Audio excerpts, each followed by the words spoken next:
Oke, hari ini saya ingat kembali bahwa saya pernah janji saya memberikan ini kepada seorang yang spesial, tetapi dia memiliki kondisi dengan kespesialannya. Lalu saya berjanji bahwa saya akan terangkan bagaimana mekanismenya, baik kepada orang tuanya yang penting karena anak ini spesial, dia ada di satu dimensi yang dimensinya berbeda, tetapi kita akan melihat dan mengupas.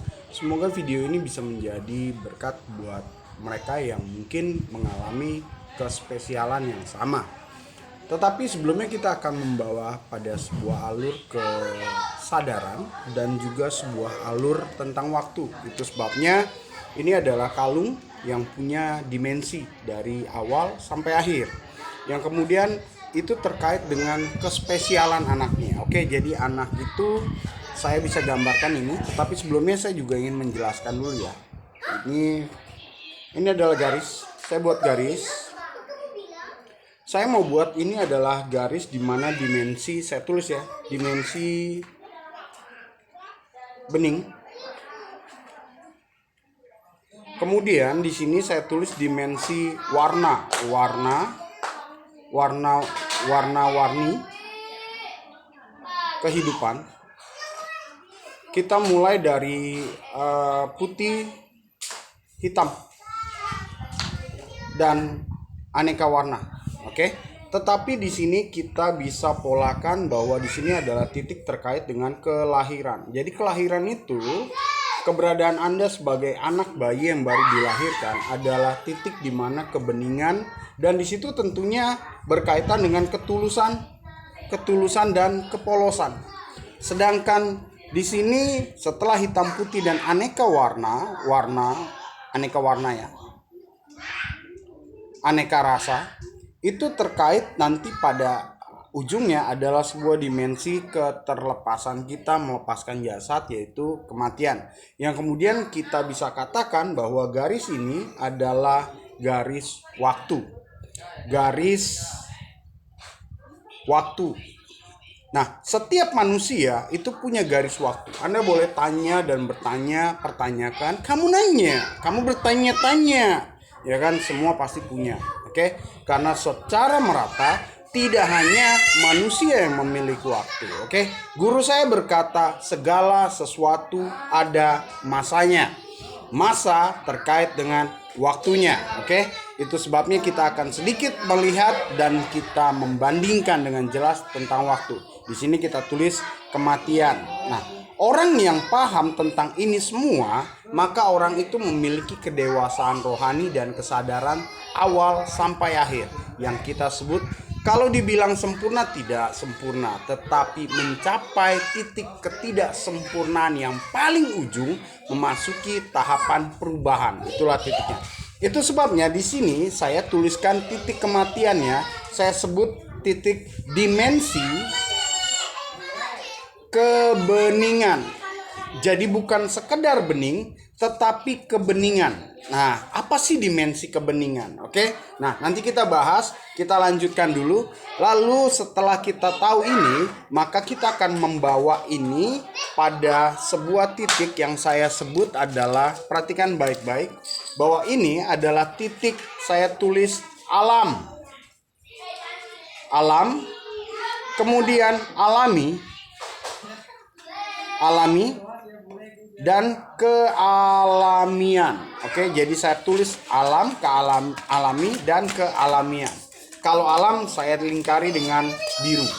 Kemudian masuk pada alami, saya akan tandai warna merah. Alami. Mengapa begitu? Karena terkait dengan darah, daging, dan pertumbuhan kita ke arah selanjutnya, yaitu dari bayi menjadi dewasa, tua, dan mati. Tua dan masuk pada gerbang kematian, di mana kita akan berubah pada wujud yang lain. Oke? Sambil dilihat oleh anak-anak tuh. Ngajarnya di pintu gerbang tuh anak-anak tuh. Tapi mereka belum paham karena memang videonya bukan untuk mereka. Oke? Nah, dari sini saya akan buat satu garis lagi yang berbeda. Perhatikan ya, yaitu dari sini. Nah, ini saya sengaja buat warna merah. Mengapa? Karena saya ingin membuat pola, perhatikan, sehat, Nah, ini ya titik sehat. Kemudian dari sehat menjadi tidak sehat alias sakit, tidak sehat. Kata tidak sehat namanya sakit. Oke. Nah, dari sakit karena terus dibiarkan dia menjadi sangat tidak sehat, sangat tidak sehat, atau kita sebut penyakit. Lalu kembangannya, dia bisa komplikasi lain-lain arah menuju pada titik yang sama, yaitu tamat. Oke, udah ya. Nah, ini ya. Nah, di titik ini kita terkait dengan sehat, kemudian tidak sehat, lalu masuk sangat tidak sehat. Ada satu titik harapan yang bisa muncul. Namanya adalah yang namanya kesembuhan. Jadi kesembuhan adalah apa? Kesembuhan adalah pola di mana dimensi kebeningan. Kesembuhan adalah sebuah kondisi, ya kan? Nah, terkait dengan kesehatan. Lalu kesembuhan itu kalau seperti ini polanya bagaimana kita cara melihatnya? Kesembuhan adalah keadaan keluar daripada sangat tidak sehat dan penyakitan yang kemudian mengatasi yang tidak sehat atau sakit dan kembali melekat pada yang sehat. Itu adalah makna dari kesembuhan. Dan kalau saya kaitkan seperti ini namanya adalah pola kano. Kano itu adalah perahu. Nah, secara pribadi disebut kano pada raga. Secara bersama-sama disebut dengan pesiar secara besar-besaran. Itu sebabnya ini menjadi sebuah metode kapal penyelamat. Lalu bagaimana kalau titik kesembuhan yang setara dengan titik dimensi kebeningan, dia dikuasai oleh orang yang sangat sakit dan tidak sehat, yang kealamian dan alaminya adalah satu kotak dengan pola yang disebut keturunan kemunafikan. Mengapa demikian? Karena di sini termasuk dengan apa yang saya ingin sampaikan berkaitan tentang anak itu, bicara tentang keturunan. Jadi keturunan ini adalah seperti ini posisinya. Nah, oke ya. Ini namanya keturunan. Lalu kesembuhan adalah keadaan berbanding terbalik daripada keturunan. Namanya kenaikan yang dia arahnya kembali meninggikan dan lekatan pada sehat kembali ditegakkan. Itu adalah kesembuhan. Nah, dari cerita ini kalau kita bandingkan dengan garis sejarah peradaban manusia, Anda akan lihat bagaimana dari sejak peradaban awal sampai kita di tahun 2023 ternyata ada banyak kealamian dalam soal sakit penyakit dan komplikasi yang justru kesembuhannya itu dikuasai oleh kemunafikan dan orang-orang yang lahirnya daripada keturunan yang seperti ini. Jadi udah tahu ya. Oke, ini adalah menit ke-9 memasuki menit yang ke-10. Itu dulu dasarnya mengapa saya membuat kalung ini dan memberikan video pada kalian dalam skema pola pencapaian penempatan terkait dengan waktu. Saya kasih tahu rahasianya. Perhatikan baik-baik. Alam alami adalah berisi tentang pengetahuan waktu. Kenapa? Karena sebelum alami, dia terkait dengan alam. Itu sebabnya Anda tidak tahu waktu, Anda tidak tahu diri. Anda tidak tahu diri, Anda munafik. Anda munafik, Anda tidak sehat. Anda tidak sehat, Anda akan menghasilkan komplikasi. Anda komplikasi, matimu susah. Oke? Perhatikan, nanti kita lihat bagaimana dia terjebak di dimensi ini. Alamnya mundur, tapi waktu dalam pertumbuhan tubuhnya dia maju. Artinya dia dalam kondisi spesialnya, pikirannya dia tidak memasuki area hitam putih, putih hitam dan aneka warna, tetapi terjebak dalam alam dimensinya sendiri. Tetapi struktur tubuh, pertumbuhan dan usia berbanding lurus dengan waktu. Dia jalan terus menuju pada yang namanya pemenuhan garis usia.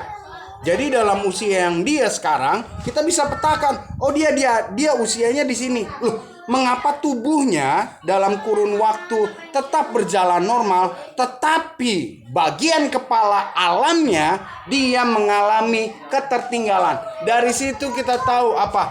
Stunting.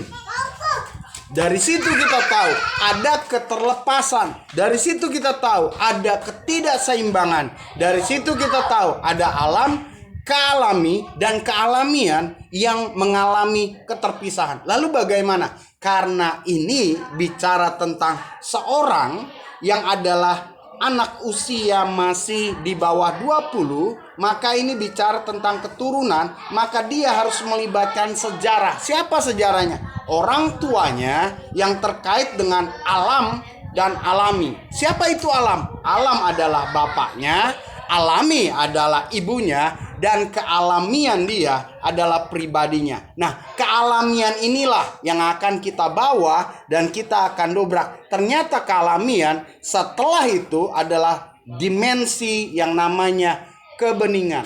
Dimensi kebeningan apa?